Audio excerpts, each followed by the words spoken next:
যেখানে বাংলা মানেই সংস্কৃতির সম্ভার, ঠিক সেখানেই বাঙালি মানে দুর্গাপুজো। কিন্তু আজ বর্তমান সমাজে দাঁড়িয়ে প্রশ্ন জাগে, বাংলা মানেটা কি?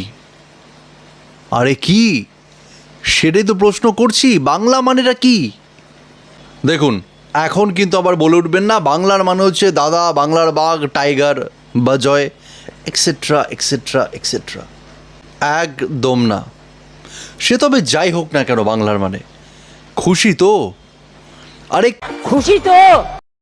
বর্তমান পশ্চিমবঙ্গের মাননীয়া সম্মানীয়া মুখ্যমন্ত্রী কম, বাট আমাদের ঘরের দিদি যিনি সব থেকে বেশি, সেই সম্মানীয়া মুখ্যমন্ত্রী আমাদের মমতা ব্যানার্জি, আমাদের দিদি, আমাদের ঘরের মেয়ে, আমাদের বাংলার মেয়ে, সম্পূর্ণ রাজ্য তথা রাজ্যবাসী সারা বছর যেখানেই বা যেমনই থাকুক না কেন, এই রাজ্যের দিনের পর দিন বডি থেকে শুরু করে অ্যাক্সিডেন্টাল বডি, আর বর্তমানে দুর্গাপুজোর প্রতিটি ক্লাবের জন্য চূড়ান্তভাবে মজা করে এই বাঙালির উৎসবকে সেলিব্রেশন করার জন্য তিনি মন খুলে আর মুখ খুলে টাকা বরাদ্দ করেন।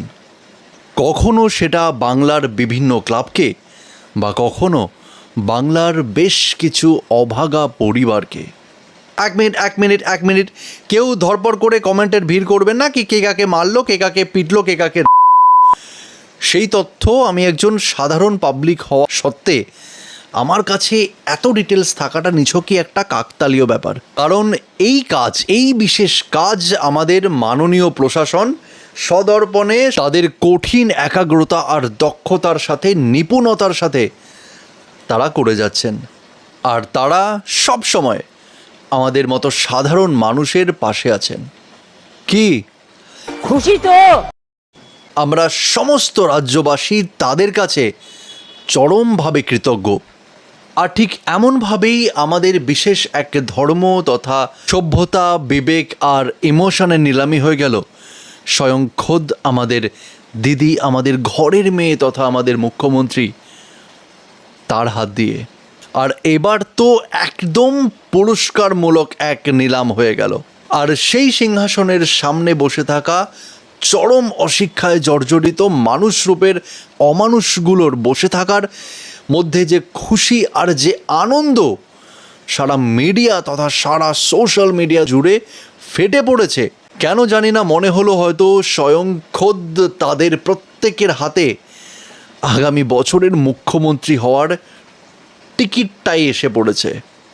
সে তবে যাই হোক, যেখানে স্বয়ং আমাদের মা তুল্য দিদি তথা আমাদের মুখ্যমন্ত্রী চান যে এই রাজ্য তথা সমস্ত রাজ্যবাসী সবাই রীতিমতো এই পুজোর মুহূর্তে, এই বাঙালির বিশেষ মুহূর্তে প্রাণ খোলা আনন্দ করুক, ভুলে যাক সব দুঃখ, এমনকি স্বজন হারানোর সেই কঠিন যন্ত্রণাও, ভুলে যাক চাকরিহারা মানুষগুলো স্বয়ং তার নিজের তথা তার পরিবারের খিদের জ্বালাও।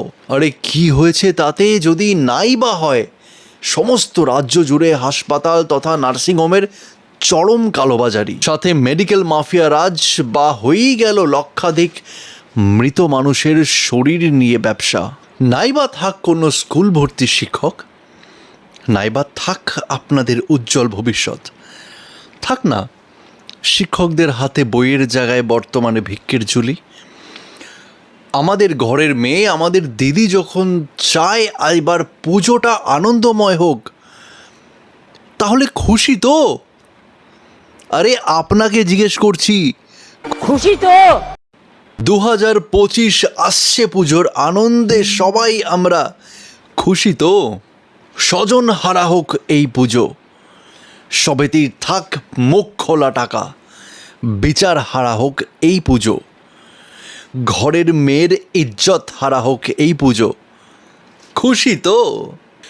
দেবী দুর্গা তো স্বয়ং মায়ের স্বরূপ, আর তিনি ত্রাণ করেন অসুর সমাজের।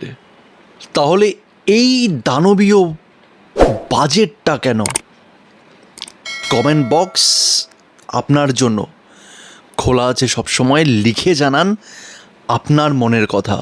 কথায় আছে, প্রদীপ জ্বলে সে তার চারিপাশটা আলো করে, কিন্তু কোথায় যেন সে নিজেই ভুলে যায় যে তার নিজের তলদেশেই এক ভয়ঙ্কর অন্ধকার ছেয়ে থাকে। ঠিক তেমনই আজ বর্তমানে আমরা দাঁড়িয়ে ভুলে যাচ্ছি লক্ষাধিক টাকার ঝলসানি আলোর জ্যোতিতে নিজেদের সেই অন্ধকার ভবিষ্যতের কথা।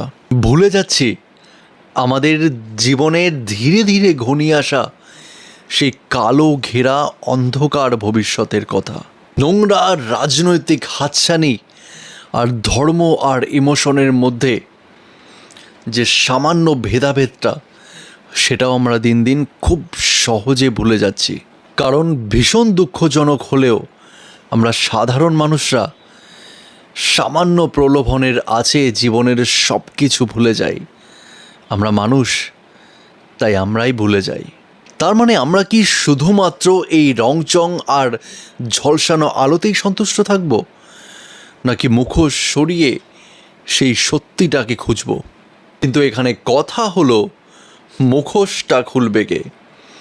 বেড়ালের গলায় সেই প্রথম ঘণ্টাটা বাঁধবে কে? সরকারের একমাত্র দায় আর দায়িত্বই তো সাধারণ মানুষের জীবনের সুখ ফিরিয়ে আনা, সাধারণ মানুষের জন্য ভাবা, সাধারণ মানুষের জন্য করা। তবে তাই বলে কি এইভাবেই? যদি তাই হতো তাহলে রাজ্য জুড়ে হাসপাতালগুলোতে এত মুমূর্ষু রোগী মরতো না শুধুমাত্র বেডের অভাবে। রাস্তায় প্রসূতি মায়ের ছবি এইভাবে সোশ্যাল মিডিয়াতে ভাইরাল কখনো হতো না। একটা কথা জিজ্ঞেস করব, খুশি তো?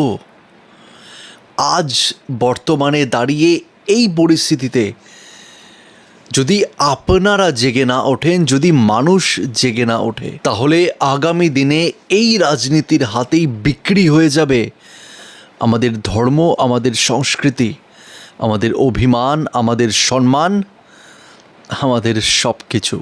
সমস্ত ভিডিওর শেষে তাই বলি বন্ধু, পুজোর লক্ষাধিক টাকার এই প্রলোভন তথা এই ঝলসানির নিচে যে অন্ধকার লুকিয়ে থাকে তার দিকে একবার প্রশ্ন তুলে জিজ্ঞেস করো, খুশি তো?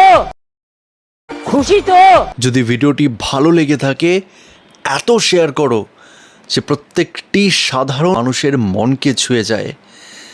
তাদের এই ঘুম ভাঙানোটা এতটাই দরকার যেন সকালটা আগামী দিনের তাদের নতুন ভবিষ্যতের চিন্তাভাবনার সাথে শুরু হয়। কারণ বড়ালস যেখানে আছে সেখানে মানুষ শুধুমাত্র এখন ভিডিও দেখে না, শোনে না, মানুষ শেখেও। আমি তোমাদের বন্ধু রাহুল, আরও একটি নতুন ভিডিওর সাথে দেখা হচ্ছে বড়ালসের নতুন আরও একটি পর্বে। ততদিন সবাই ভালো থেকো, সুস্থ থেকো, সজাগ থেকো, কারণ ভবিষ্যৎটা শুধুমাত্র তোমাদের, সেটা বিক্রি হতে দিও না। অসংখ্য ধন্যবাদ ভিডিওটি শেষ পর্যন্ত দেখার জন্য।